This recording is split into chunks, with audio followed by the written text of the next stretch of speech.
यह बात सही है कि लोगों ने प्रशासन की अपील पर ध्यान नहीं दिया, लेकिन क्या इस घटना के लिए लोगों को दोष देना सही होगा? लोगों का दोष नहीं है।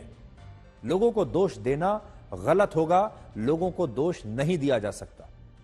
अगर आप महाकुंभ की इस व्यवस्था को देखेंगे तो प्रशासन ने संगम पर भीड़ को कंट्रोल करने के लिए कई रास्तों को डायवर्ट किया हुआ था और इस डायवर्जन के कारण लोगों को 6 से 7 किलोमीटर पैदल चलकर संगम की नोज पर पहुंचना पड़ रहा था। यानी संगम का जो रास्ता 1 से 2 किलोमीटर का था, वो प्रशासन के इस डायवर्जन के कारण 6 से 7 किलोमीटर का हो गया था। इसके अलावा ये मार्ग भीड़ के मुकाबले सकरे थे, यानी इन पर भीड़ कितनी ज्यादा थी, लेकिन जो सड़कें बनाई गई थी, जो रास्ते बनाए गए थे, ये बहुत सकरे थे।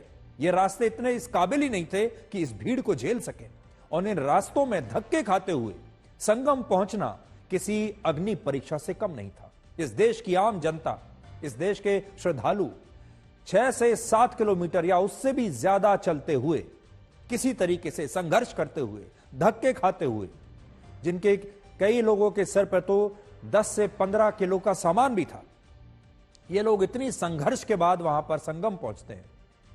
अब जो व्यक्ति 7-8 किलोमीटर, 10 किलोमीटर ऐसे ही चलते चलते संगम घाट पहुंचेगा तो उसके लिए घाट पर कुछ देर रुककर आराम करना स्वाभाविक है। वो इंसान है। इतने किलोमीटर चलने के बाद प्रशासन उनसे यह उम्मीद कर रहा है कि वो आएंगे, जल्दी से स्नान करेंगे और वापस 7-8 किलोमीटर वापस चले जाएंगे।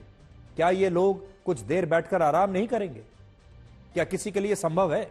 इस घटना में भी बहुत सारे लोगों ने यही किया और वो जब वहां पहुंचे इतने लंबे संघर्ष के बाद, कई घंटे तक पैदल चलने के बाद, तो वो वहां रुक गए। किसी को नींद आ गई, कोई आराम करना चाहता था, कोई लेटना चाहता था। शरीर के अंदर इतनी ताकत नहीं थी कि वापस से 7-8 किलोमीटर पैदल जाए।